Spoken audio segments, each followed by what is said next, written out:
morning to you. I trust you're all doing very well. You're enjoying the presence of our God in your midst, and we're going to get into the book of Esther today. I've got a lot of ground to cover. We're going to get started right away. But here we are into the last of the history section of the Old Testament. Next week, we'll be getting into the poetry section. So we're moving right along, but let's get started. So let's go to our PowerPoint and look at Esther. As I have been doing from the very beginning, showing you the Hebrew name for each of these books. Obviously, the Hebrew Bible is different than the Christian Bible in order and in the books that are represented.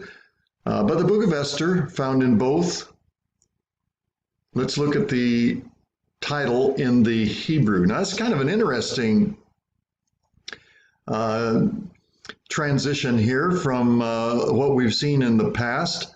When we looked at the books of Nehemiah, for instance, Nehemiah and Ezra, those are actually entitled by the character that is most represented in the book. When we looked at the book of Samuel, 1st and 2nd Samuel, there is his name in the title of the book, not only in the Old Testament, but in our Christian Bible. However, when you come to the book of Esther, the Hebrew name for the book is the scroll. Now, we don't have a real good explanation why that is the title of the book, because each of the books would have been a scroll of the Old Testament. But this particular one, there's no mention of the main character in the book. It's just called the scroll. It could have something to do with the prominence of Esther in her day, and we'll talk about that near the conclusion of the study today. But nonetheless, that's the name found in the Hebrew Bible.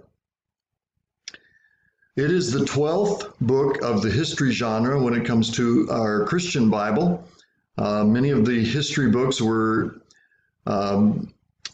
single volumes in the Hebrew Bible and then divided into 2 books each, as we've seen in the past during the transition to the Hebrew Bible into the Greek, and then that was carried forward into the Christian Bible. But nonetheless, this is the 12th and final of the history books. Now let's go into a little bit of an understanding of the storyline. This is the 3rd of the post-exilic history books. The other 2 are Ezra and Nehemiah, and then Esther is the 3rd. Post-exile means those books that follow the Babylonian exile. Authorship is absolutely unknown. We have no idea who wrote the book of Esther. We don't know if it was Mordecai that took the detail down and committed it to a written record, but nonetheless, we have no idea who wrote the book of Esther. There is a great message in the book of Esther, and that is that God is redeeming his people again. We know that God is a God of redemption. We know that this is much of the story of the Old Testament is his plan of redemption that ultimately is going to conclude in Christ Jesus. And we've seen this model repeated over and over and over again throughout the Old Testament, how God comes to save his people.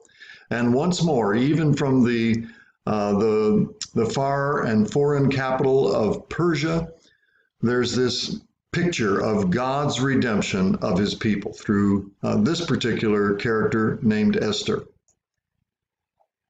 The nature of that salvation came in the quelling of a planned genocide of all the Persian Jews.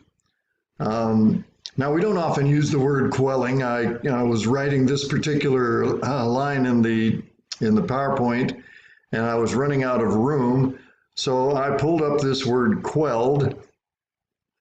That was a word that my friends and I, the little circle of my friends, used in high school. We used it all of the time. So every now and again I'll pull it out, but quelling means to put down, to bring to naught. So we'd use this phrase just as a kind of an interesting phrase for all of us to know what was being said. And we use another English word, knave, a person who was not highly esteemed. And we talk about, oh, just quell it, knave. I don't know why I'm telling you that. Anyway, let's go on. All things work together for good. Here is a verse of the book of Romans that we all know, we've all heard testimony and sermons about. And this book, Esther, really, to me, brings this to a foreground as a perfect illustration of this great text that God works all things for good. Now, I'm going to deal with this in some detail as we get to the end of the lesson this morning, but just know that as we go through this, all of the circumstances that seem to be welling up and forcing an issue against the Persian Jews, God is working through it all to produce a good. And I think there's no greater illustration of that in the Bible than what we can draw from the book of Esther. Here's some notable facts about the book of Esther, and I think it's important to at least touch on them. Because when you hear the book of Esther, some of these facts are brought to your attention. First of all, her name is really not Esther. Now, we think of her as Esther every time we think of her, but that is her Persian name. Now, what's fascinating, as the children of Israel were taken into the captivity of Babylon, and then ultimately the Persians and the Medes overran the Babylonians, when the children of Israel were exported out of their land, they were given different names. So the names they were born with, they're now changed to names that would have been familiar or at least part of the Babylonian or the Persian culture. For instance, when I go down to preach in Nicaragua, my name is Rick, but when I get down there, they call me Pastor Ricardo.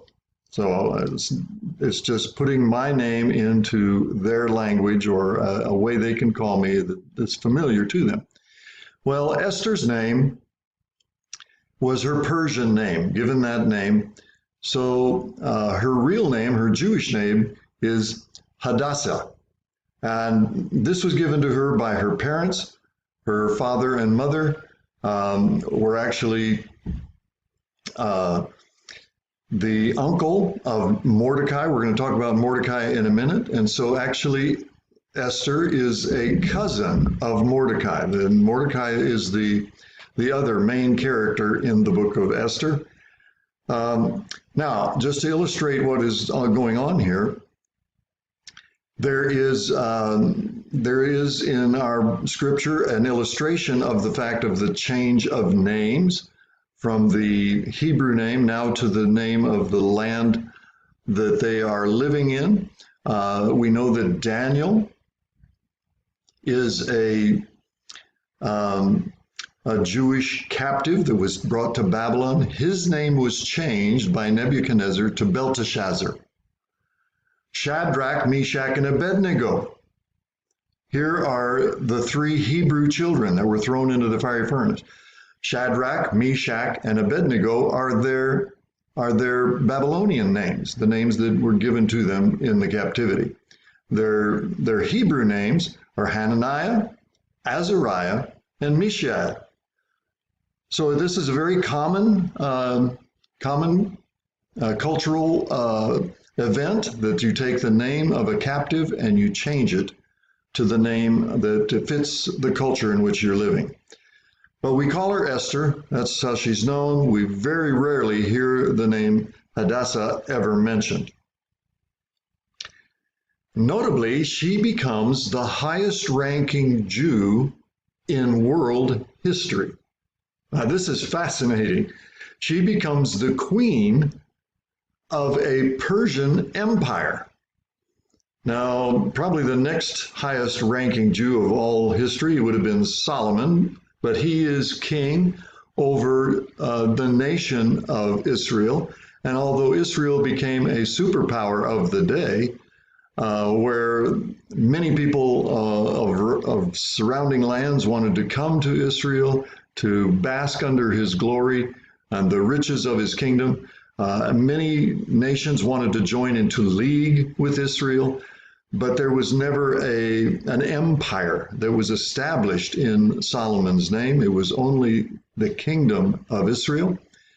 And so quite readily, we could look at Esther as being the highest ranking Jew in nobility in all of world history. It's fascinating to consider.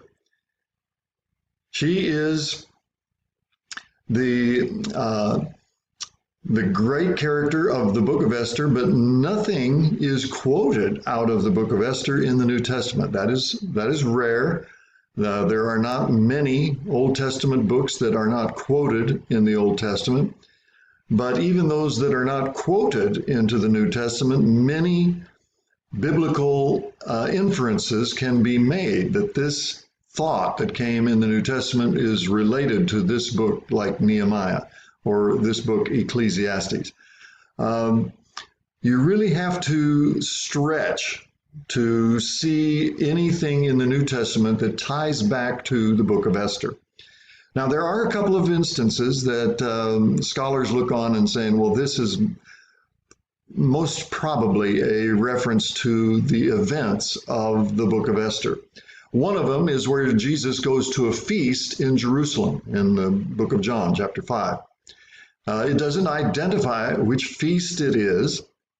And typically, when the gospel authors refer to a feast of Israel, that is one of the major feasts established by Moses from the Sinai covenant, Passover, Pentecost, or Tabernacles, those feasts are actually mentioned or at least identified by the sacraments that are being carried out.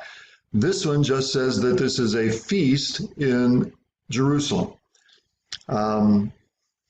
Now, there is a feast that comes about as a result of the celebration of the Jews that were redeemed in the book of Esther.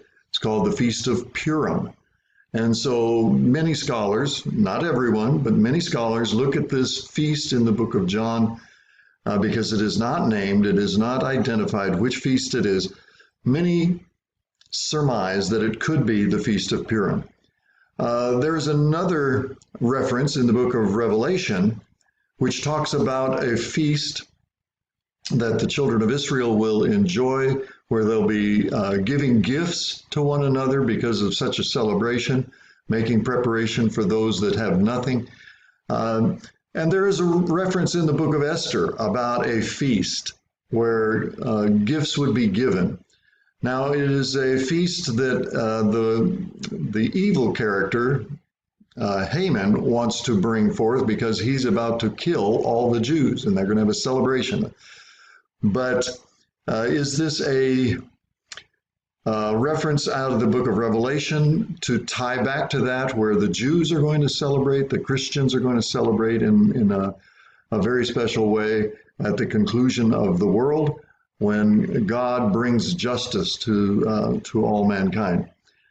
Again, it is a stretch, but it's quite possibly what we have there in the book of Revelation.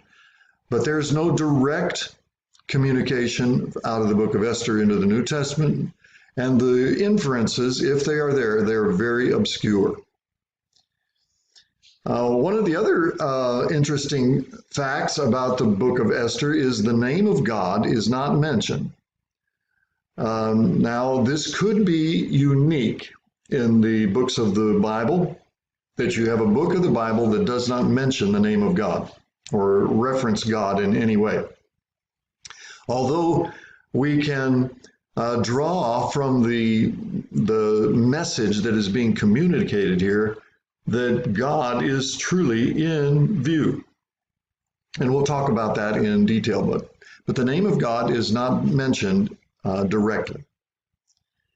At this point, I want to make another reference. If you would Google that idea, the name of God not mentioned in what Old Testament book, it's actually going to bring up two books. It's going to bring up the book of Esther, and it's going to bring up the Song of Solomon. But when we get to the Song of Solomon, I'm going to show you a verse where that statement does not really convey the truth. But we do not find the name of God mentioned in the book of Esther, and in my opinion, it is the only book in the Old Testament not to do so.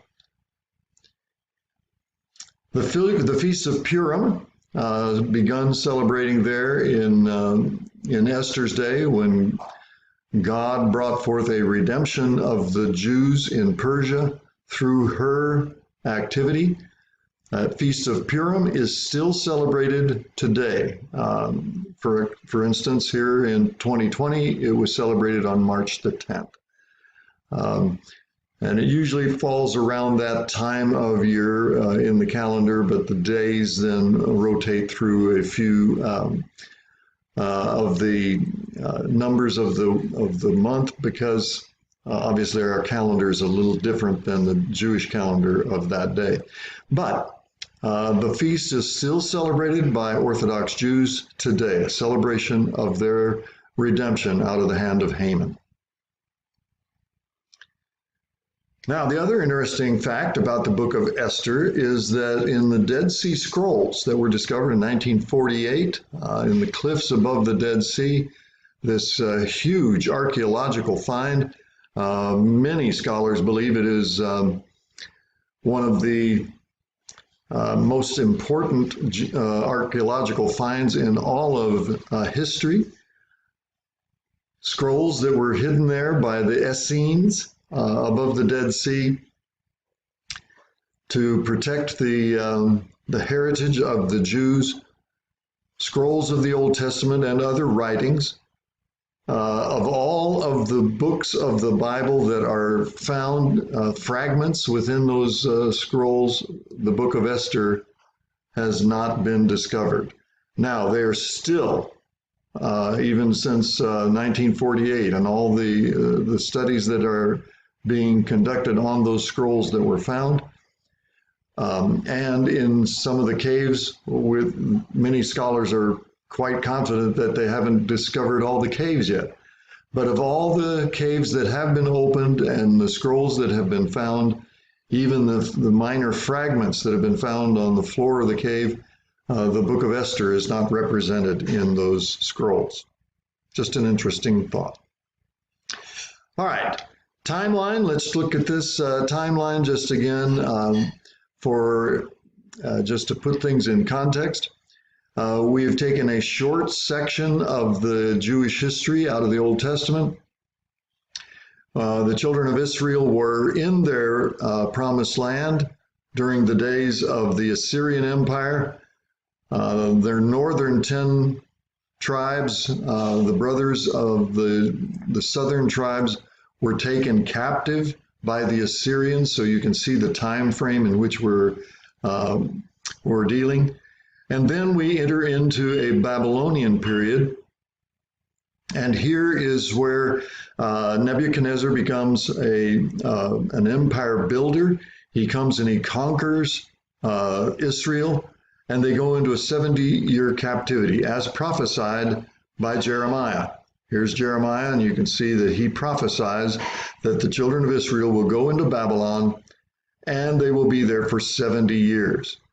And the first deportation, it's 70 years before the first decree of Cyrus to let them return.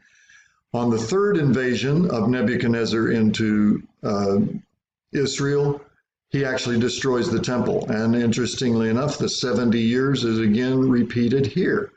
At the completion of the building of the temple is 70 full years.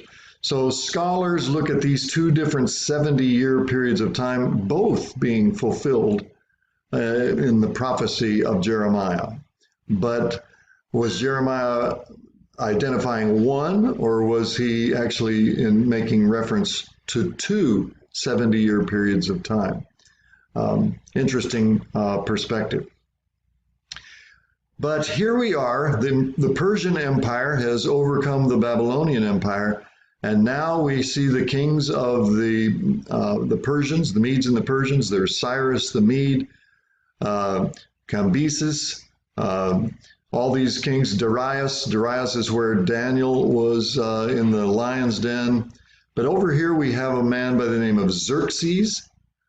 In many of our English translations, Xerxes is mentioned in the book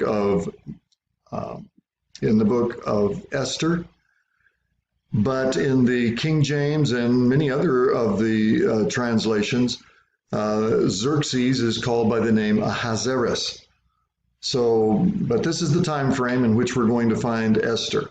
Now, one of the things I want to point out to you is that Mordecai is actually taken by Nebuchadnezzar out of Israel. So he's deported out of Israel in one of these captivities. A lot of scholars believe he was taken in the third invasion when the temple was destroyed. And now 70 years has gone by. 70 years has gone by since that captivity. So that would put in the middle of the Persian Empire, Mordecai is got to be in his 80s if he was taken captive and led away captive from Jerusalem. Maybe he's in his 90s. He's rather old because we have a 70-year period of time that has taken place in the meantime.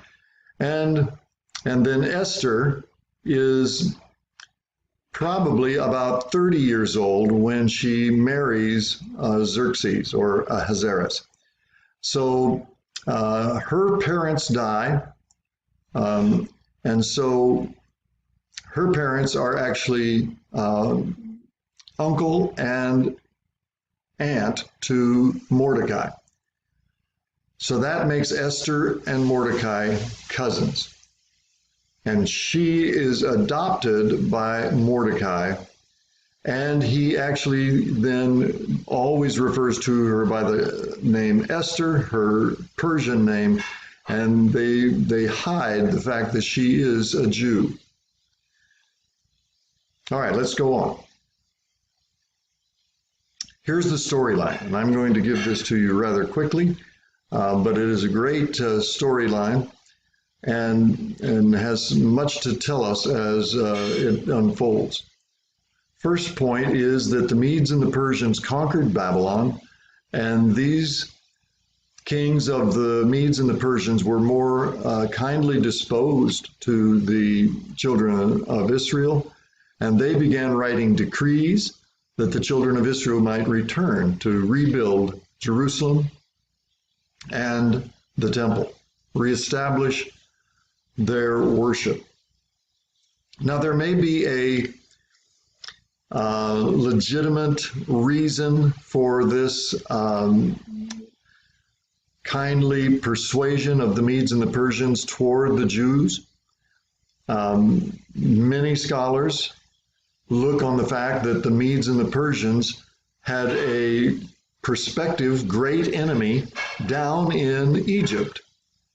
And they wanted to have some allies on the way as they would make their journey around the Fertile Crescent to go and fight against the Egyptians. If they're in an empire building mode, they have now conquered the Babylonians, and now they're making their way around, and the next great enemy to be encountered would be the land of Egypt. So to have a great ally on the way would be a benefit, or they wouldn't have to slog through a difficult battle on their way to the major battle. So is this possibly some of the motivation of the Medes and the Persians to send the Jews back to rebuild Jerusalem, to have a stepping stone on the way to Egypt? Quite possibly. But we do know that it was God that was formulating all of this in his great plan to bring the children of Israel back. We know that because Here are the prophets of Israel prophesying that they would be given the right to come back and rebuild. And Jeremiah tells us 70 years. And then Cyrus is going to give decrees. So he actually lists the name of Cyrus as one of the blessings that God is going to bring to the children of Israel in their return. So the Medes and the Persians are in control. Some of the Babylonian Jews were brought to Persia. So Babylon is a little to the south, between the Tigris and the Euphrates rivers, south of Persia. But when the Persians conquered Babylon, many of the Jews that were there in Babylon went to the north and took up residence in the land of Persia. Mordecai would have been one of those, and he took with him his adopted daughter, Esther. Mordecai has some dealings with the court of King Ahasuerus. We don't know exactly what his title was. We don't know exactly what his function was in the court. Probably a very low degree noble, but he overhears a plot to assassinate the king.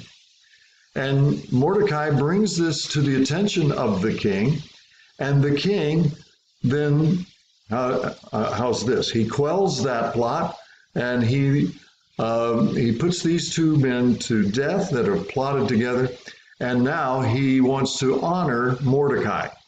So he goes to his vizier.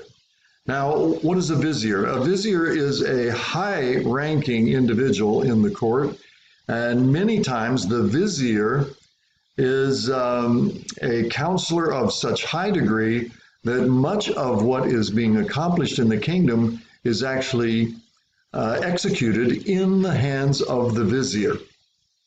This was a posting, a nobleman's position that was established into the days of the Babylonians and into the days of the Medes and the Persians. But we can actually trace the idea back to a vizier of the land of Egypt. His name was Joseph. He brought to the Pharaoh an interpretation of Pharaoh's dream about the 7 fat cows and the 7 lean cows, and that story then is brought to the Pharaoh's attention, and he appeals to the wisdom of Joseph, and he says, "Who is such a man that could carry forth the idea of preparing Egypt for a great famine?" Well, obviously, the one that can interpret this dream has wisdom, so he makes Joseph his vizier, the second in command in all of Egypt. And he just turns Joseph loose, and all of the grain is harvested at Joseph's command. He prepares for the years of famine. He is operating in the role of a vizier. Well, Haman was the vizier of the Persian Empire in the days of Ahasuerus or Xerxes. And Haman believes that he deserves even greater honor than what he is being bestowed upon at this particular point in the story. So the king approaches him, and the king speaks rather surreptitiously, and he says, if the king wanted to honor someone, what kind of honor could he bestow upon the one he wants to honor? Well, Haman interprets the king's language that the king wants to honor me. So he said he should be placed upon a donkey and led around the streets of the city, Susa, and that the man that was leading the donkey should be honoring him and saying, this is the man that the king wants to honor. And Ahasuerus hears this. He says, this is a great, great recognition. I want you to take Mordecai and do that. You lead him around the city. Well, this infuriates Haman because he sees that Mordecai is getting the glory and honor that he should have deserved. So the king honors Mordecai to the chagrin of Haman. He absolutely is infuriated with this honoring of Mordecai. And he puts together a plot to kill not only Mordecai, but all the people of Mordecai, the Jews. Let's take one step back in the storyline. The whole story of the book of Esther begins with a party where the king wants to show off his beautiful wife, the queen Vashti. And he calls for Vashti to come in and so that he might show her off to all of his visitors. Well, Vashti refuses, and this infuriates the king, and so he wants to put Vashti out and marry a new queen. And so there is a contest that goes throughout the whole of the land of Persia, where all of the beautiful young virgins are brought to the king, and he has allowed them to pick his choice for his new queen. Well, Mordecai enters Esther into this contest. And so she is brought before the king. She's gone through the preparation, and now she stands before the king, and he spends some time with her, and he ultimately chooses Esther to be his queen. So Esther is chosen out of all of the women that have been presented to Ahasuerus, and she is now the queen. So this is a remarkable elevation in status to this young girl who has actually been orphaned, a Jewish girl. She's taken under the adoption of Mordecai, and now Mordecai is advising her as to how to deal with this position she's in. And so quite a remarkable storyline. It's a Cinderella story for sure. So Mordecai's niece, the adopted daughter, is now chosen to become the new queen. An incredible, incredible story. Now, Haman, the Agagite, plots a genocide of all the Jews. His hatred of Mordecai has now been extended to all the Jews, and he plots to bring a genocide upon all of the Jews in Persia. Now, what I want to point out here is that Haman is an Agagite. Who is that? What does that mean? This is an important reference because of the ironies that are to be brought forth throughout the book of Esther. One of the ironies is that Haman is an Agagite. Well, we find the story of Agag way back in the books of 1 Samuel, 2 Samuel. And even further back than that, we see the storyline of Agag way back in the Exodus. Because Agag was the king of the Amalekites. Now that should ring a bell. Because in the days of King Saul, Samuel the prophet comes to him with the word of the Lord. God has commanded that the Israelites, under the leadership of King Saul, to go into the land of the Amalekites and destroy all the Amalekites, man, woman, and child, and all the produce of the land, all of their livestock. Completely destroy the Amalekites. Put them out from under the reign of heaven. And Saul goes in with his army and he brings back a great victory. However, instead of fulfilling the word of the Lord in its entirety and into its exactness, he brings back the best of the Amalekites, back to the land of Israel, all the sheep, the oxen, those that were of value. He brings back the king, Agag. And Samuel hears King Saul bringing back this victory back into Israel, and he goes out to meet him. And Samuel is greeted by Saul saying, we have accomplished the word of the Lord. The Amalekites have been destroyed. And Samuel says, well, then what is all this bleating I hear in my ears? What is the bleating of the sheep? Oh, we brought these back for a sacrifice. We brought the best of what the Amalekites had to be a sacrifice unto the Lord. And Samuel is completely irate over the fact that the word of the Lord has not been accomplished. And this is one of the reasons that the kingdom is ripped from the house of Saul and given to the house of David. But what we have here is Agag, the king, being introduced to the storyline of the scripture. And why did God have such a prohibition against the Amalekites? Because when the children of Israel came out of Egypt in the Exodus, the Amalekites were the nation that stood against them in battle. You all remember the story of Moses sending Joshua into battle against this nation that was standing against them as they were making their exodus from Egypt.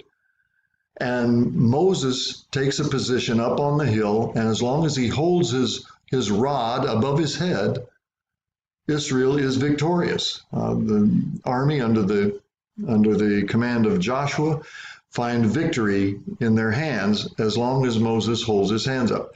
But as the battle rages, his arms get tired and he begins to drop his hands. And lo and behold, this is when the Amalekites surge and they take some control of the battle. So Hur, H-U-R, and Aaron, Moses' brother, hold Moses' hands up in the air to hold the rod of God up. And as such, then the battle is won. But here are the Amalekites that were the antagonists as the children of Israel were leaving Egypt.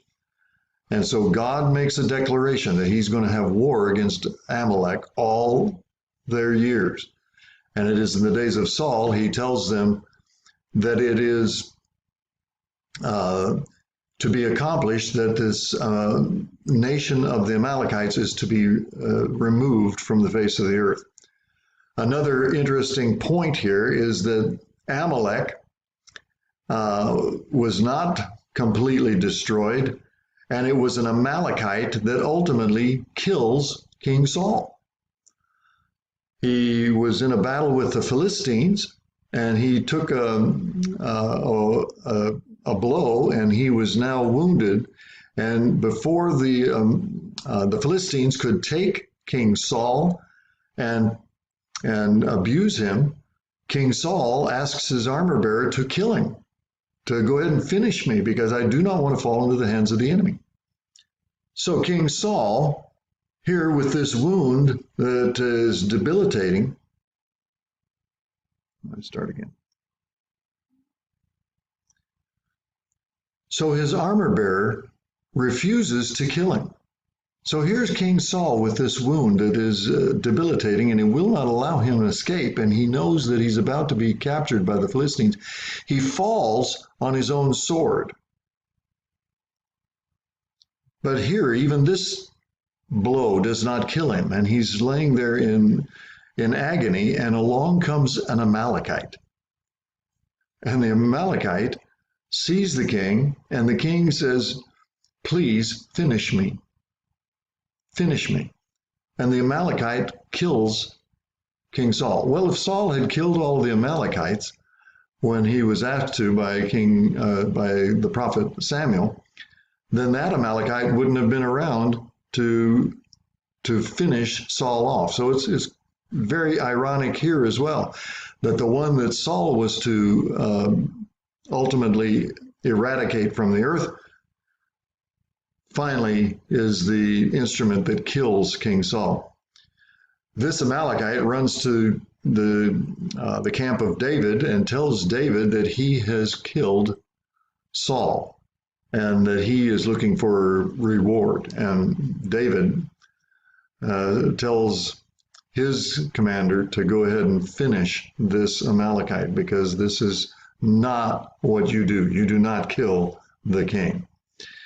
Well, the long story short here is that Haman is an offspring of this line of the king of the Amalekites. So here again, this story of the Amalekites rising up as an antagonist against the children of Israel is seen in the book of Esther, hundreds and hundreds of years later. It's a fascinating tie back to these old stories in the scripture. Ultimately, this plot to kill the Jews is realized, and Mordecai comes to Queen Esther and said, you need to approach the king and tell him that if all the Jews are killed, that she will be killed because she's a Jew. So Esther reveals herself to the king that she is a Jew. She goes at her own peril to the king because of there was a law of the Medes and the Persians that the queen was not to enter the king's presence without being requested. So Esther violates that law at the peril of her own life. And yet this is what is necessary to bring the salvation of the Jewish people. So the Jews are saved, and ultimately Haman is hanged on the gallows that he wants to, that he is raised to kill Mordecai. All right, let's look at a verse of scripture out of the book. Two verses that I want to really tie into, Esther 4:13 and 14. It says, then Mordecai commanded to answer Esther, think not with thyself that thou shalt escape in the king's house more than all the Jews. For if thou altogether holdest thy peace at this time, then shall there enlargement and deliverance arise to the Jews from another place. But thou and thy father's house shall be destroyed, and who knoweth whether thou art come to the kingdom for such a time as this. What a great statement that Mordecai is giving to Esther. That there is a plan and purpose. There is a reason that Esther is in the position she's in.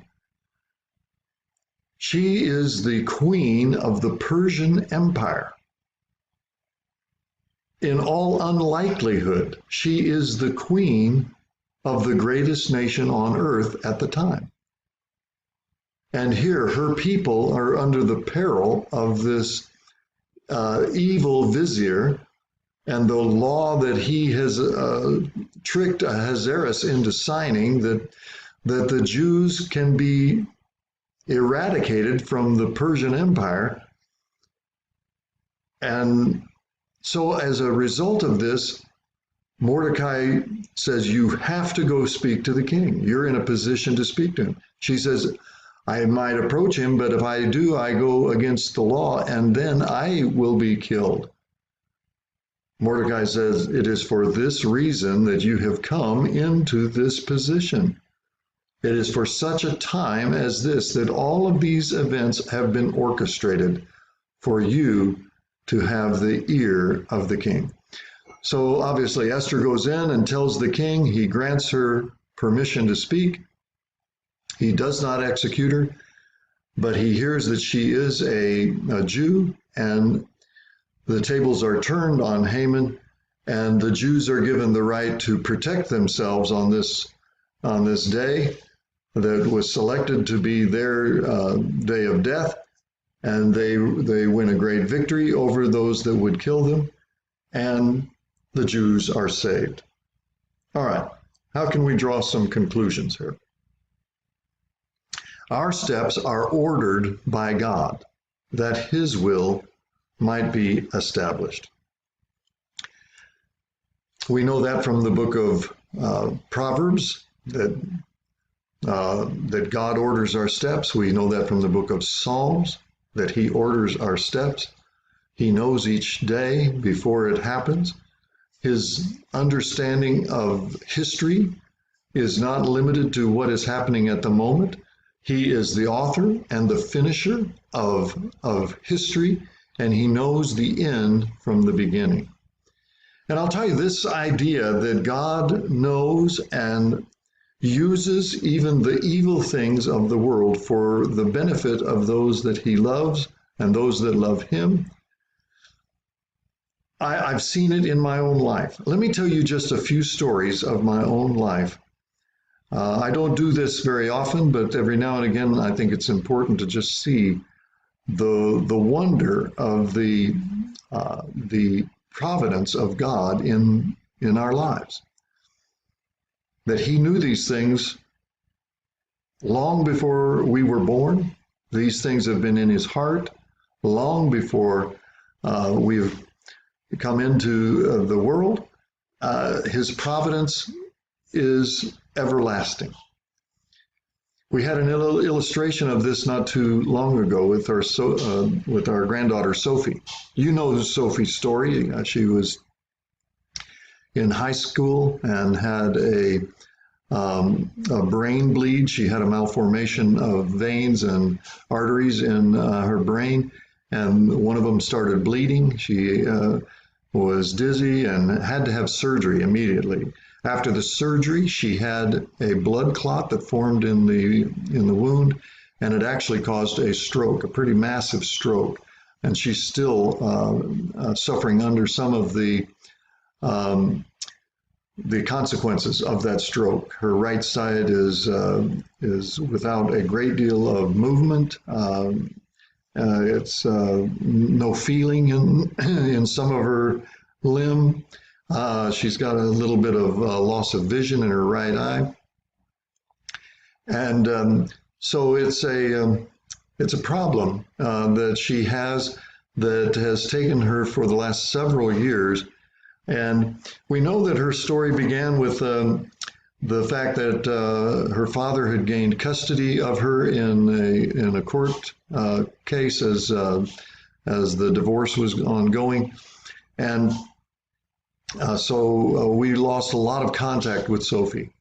We know that her father was very controlling and really very untruthful to her with everything that had to do with her mother and our side of the family.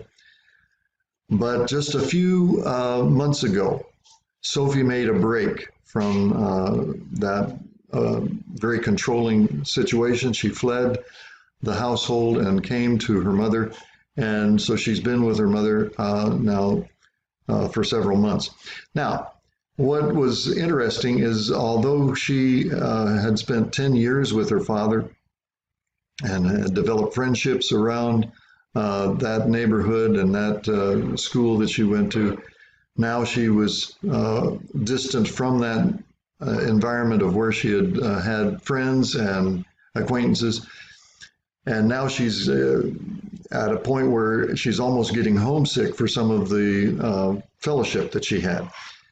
So we began to pray that, Lord, she needs some contacts here in the area we're living in to where she can build these friendships and relationships and not be drawn back into that abusive situation. Well, as we were praying, my daughter brought her up to Athens from their home down in Decula. And my daughter had a doctor's appointment that day.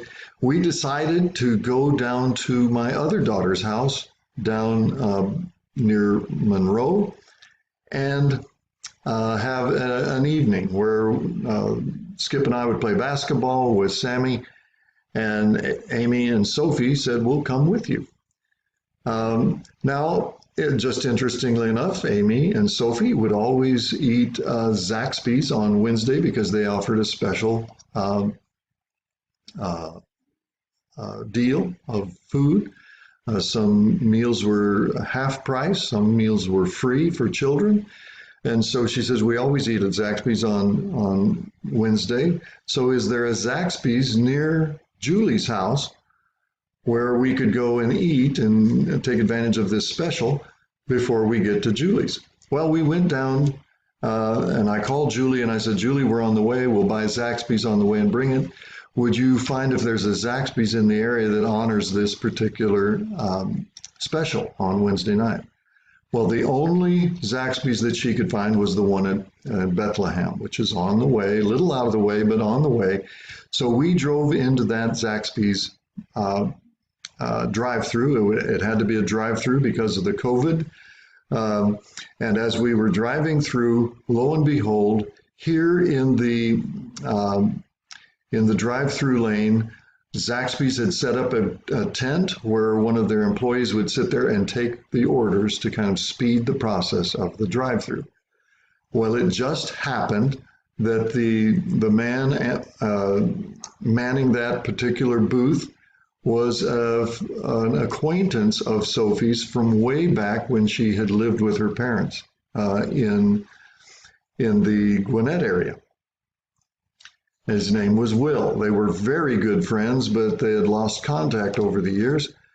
And Will takes their order and he sees my daughter. He says, Miss Amy, is that you? And she looks at him and says, Will. So about at least a 10-year period of time had gone in between. And now he looks over and hears Sophie. He says, Sophie? And immediately they rekindled this friendship that had been missing for years. But if you look at all the circumstances that led up to that meeting, Will said he never manned the booth on the outside. He was always on the inside cooking. And by the fact that now the COVID had forced their business to work through the drive-through, that was fascinating. That now here he is, and he's able to meet Amy and Sophie, because had he been on the inside, we'd have driven through the drive-through, got our food, we'd have never seen him. Just happened to be the only Zaxby's on the way. Just happened that Amy was in Athens that day with Sophie, and that was the only day that Will ever took that position, because he was taking the position of someone that called in sick. There were just too many coincidences to say that this was just a happenstance. This was a God provision that he had done in our need for Sophie. And they have struck up this friendship again. They've now become boyfriend and girlfriend, and it has answered such a need in her life. Here's another illustration. My parents. How did they come to meet? My dad was in a different high school. My mother was in a different school in a different city, but they both needed to take a summer school course. My dad needed to take it because his counselor had failed to put this one class on his schedule, so he had to take a summer school class to graduate. My mother was in a different town. She wanted to get out of high school so bad. She hated high school, that she was looking for courses that she could take. And the only one that was offered in the summer was being offered in Colorado Springs. So she got transportation to come into Colorado Springs to take this course. And lo and behold, they meet in this class. Amazing circumstances. How about my wife's parents? If it hadn't been for Hitler and World War II, my in-laws, my parents-in-law would not have met.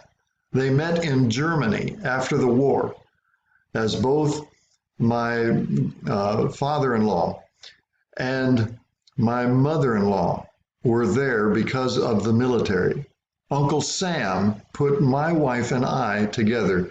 Had it not been for Uncle Sam and World War II, I would have never met my wife. My wife would have never been born. But they meet in Germany. They marry in Germany. And then because my father-in-law was in the military and made it a career, ultimately my wife ends up in the city that I'm born and raised in, Colorado Springs. I'd never moved from that city at all. But she had moved all around the nation, had actually moved to Vietnam and moved from Vietnam back to Colorado Springs. And here in Colorado Springs, because Colorado Springs is a military town and Air Force Base, Air Force Academy, Fort Carson, NORAD, because Colorado Springs is a military town, they end up in this city being transferred there. And she ends up in the very same junior high that I'm in. Of all the junior highs in Colorado Springs, here she is in my school. And she has my name. She's got Pettigrew as her last name. I'm brought into introduction to her because I want to know who this other Pettigrew is in the school. And this brings another fascinating point of God's providence. Yes, I married a Pettigrew, and she did not have to change her maiden name. Her side of the family is Pettigrew. My side of the family is Pettigrew. We're probably related 13 or 14 generations back, but she does not change her maiden name. And ultimately, the fact that she does not change her maiden name has an impact on our lives. Just this small little detail of our story has a significance, because my wife was diagnosed with breast cancer back in the 90s, a very aggressive cancer in her breast. She had gone to get a mammogram, and the mammogram was inconclusive. The radiologist told us afterward that it wasn't evident on the mammogram that she had cancer. It was suspicious, but he was about ready to not worry about it. She'll be back in 6 months, and she'll get another, or a year, and she'll get another mammogram. So I'm not going to call her back to get another mammogram so I can get a better look at this particular inconclusive spot on her lung, on her breast. Well, the reason he didn't just dismiss it was that the day before, a woman had been called back in because she had a suspicious mammogram, but on the second mammogram, it had proven negative. And she reamed this radiologist out. She couldn't tolerate the idea of having a mammogram again, but she did on his word, and now it comes back negative, and she just read him the riot act. And now, when he's reading my wife's x-ray, the mammogram, he looks at it and he says, this is too suspicious, but I really don't want to get reamed out again, so I'm going to dismiss it. But then he looked at my wife's name, Pettigrew. And at that time, my brother-in-law, Chip Pettigrew, was the doctor down in the emergency room that was head of the emergency department. And so because her name was Pettigrew, he said, I better have another look at this. And so he called her back in, got a better look at it, and the cancer was discovered. So had her name not been Pettigrew and my brother-in-law been the head of the department of the emergency room, he would have dismissed that and waited a year for her to come back in. And by that time, she would have obviously, with this aggressive cancer, been dead. So God's provision, even in the minutest detail, is amazing to consider. And I'm sure you could tell stories as well. And that's what I really like you to do, is look into your own history, look at your own story, and see that God has been with you all along for such a time as this. Whatever that might be, whatever God's great plan for your life is, God has made the preparation, and He'll move to the ends of the earth in the direction of His great plan to accomplish these things. That COVID would have an impact on the whole world, and here it has brought Sophie together with Will. That Hitler would raise up a Nazi army and cause World War II. That this now involves people from Arkansas, my in-laws, and my father in Colorado, and my mother-in-law father, who was in Xenia, Ohio. To bring all these together. Now, I'm not saying that God caused World War II so that Jenny and I could get married. But God took the evil that was meant by all of these actions, and He used it for good, and we can see the great providence of God. And I am eternally thankful for God's working in the course of human affairs to accomplish His will in our lives. Well, praise God. Next week we go into the poetry section. We'll go to the oldest book of the Bible, the book of Job. I'll see you then.